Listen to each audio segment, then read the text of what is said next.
Assalamu alaikum, welcome to my YouTube channel English Mentor 0.1 and this channel will provide you the best and quality content of English.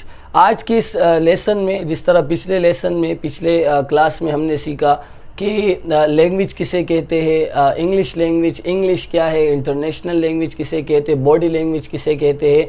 तो इस video में हम इसी तरह एक और छोटी सी डिफिनेशंस की बात करेंगे। उसमें सबसे पहले हमारा एक सवाल है आपसे कि आप कोई भी ज़बान अगर सीखना चाहते हैं तो उस ज़बान को सीखने के लिए the first thing that you need to learn what is that, मतलब वो क्या है कि आप उस ज़बान को सीखने के लिए करेंगे।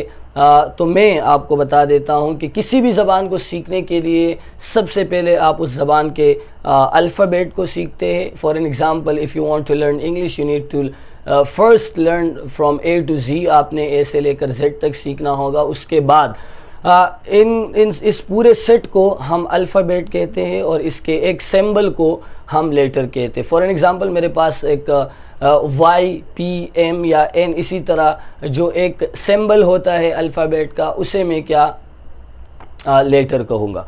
ये लेटर्स जब मिलते हैं, जैसे बी हुआ, ओ हुआ, वाई हुआ, ये जब मिलते हैं तो ये एक वर्ड बनाते हैं।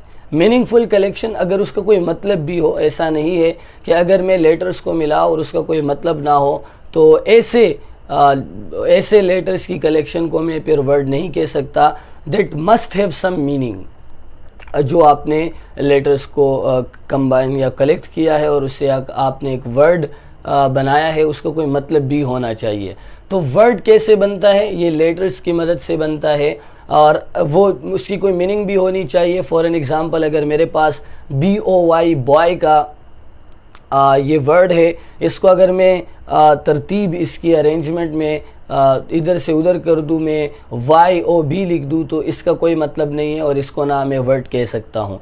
तो जो आपने वर्ड बनाया लेटर्स की मदद से, वो मीनिंगफुल होनी चाहिए, उसका कोई मतलब भी होना चाहिए और फिर यही वर्ड्स मिलके आपका एक सेंटेंस बनाते हैं। जैसे मेरे पास एक सेंटेंस है, आई एम टीचिंग इंग्लिश, तो इसमें आपको आई एम टीचिंग इंग्लिश मुख्तलिफ वर्ड्स आपको मिल रहे हैं और वो एक सेंटेंस को क्रिएट कर रहे हैं। इसका भी कोई मतलब है, इसीलिए इसको हम सेंटेंस कहेंगे। अगर हम इसी सेंटेंस को, इसके अरेंजमेंट को ख़राब कर दे या ऐसा सेंटेंस बनाए जिसकी कोई मीनिंग ना हो, जैसे English am I teach teaching, तो इसी तरह फिर ये सेंटेंस नहीं कहलाएगा, because it has no meaning.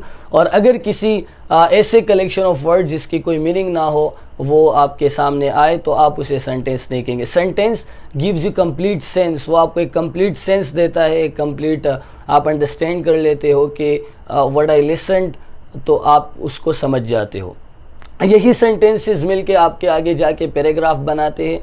5 से 10 सेंटेंसेस, 12 सेंटेंसेस, 10 सेंटेंसेस अगर आप मिला लेते हो तो एक पैराग्राफ बन जाता है। और पैराग्राफ भी एक स्पेसिफिक मौजू पर होता है। ऐसा नहीं है कि आपने किसी भी जगह से सेंटेंसेस उठाए और रख दिए तो आपने पैराग्राफ बनाया। पैराग्राफ भी उन्हीं मीनिंगफुल कलेक्शन ऑफ सेंटेंसेस को कहेंगे जो एक दूसरे से लिंक्ड हो।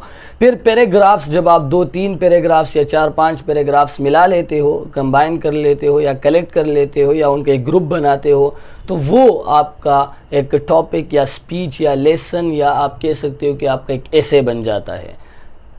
आपने सबसे पहले एसे को बनाने के लिए आपने पैराग्राफ बनाना सीखा और पैराग्राफ बनाने के लिए आपने सेंटेंसेस बनाना सीखे और सेंटेंसेस बनाने के लिए आप वर्ड सीखेंगे और वर्ड्स बनाने के लिए आपको लेटर्स सीखने पड़ेंगे। और लेटर्स जो है वो बने बनाए 26 letters are there in English, तो वो 26 लेटर्स की मदद से आप अगर इनके यूज़ को समझ लेते हो और आप अगर इनके किस तरह वर्ड्स बनते हैं, फिर वर्ड से सेंटेंसेस और फिर सेंटेंसेस से ऐसे पैराग्राफ और फिर उन पैराग्राफ्स की मदद से आप ऐसे, तो फिर ऐसे मिलके आप एक किताब भी बना सकते हो। तो अगर आप अभी से ट्राई कर लो कि अगर आप वर्ड्स और वर्ड्स का सही यूज़ करना सीखो और फिर उन वर्ड से सेंटेंसेस बनाए और सेंटेंसेस से आप एक पैराग्राफ बनाएं और पैराग्राफ की मदद से आप ऐसे और फिर ऐसे की मदद से आप किताब,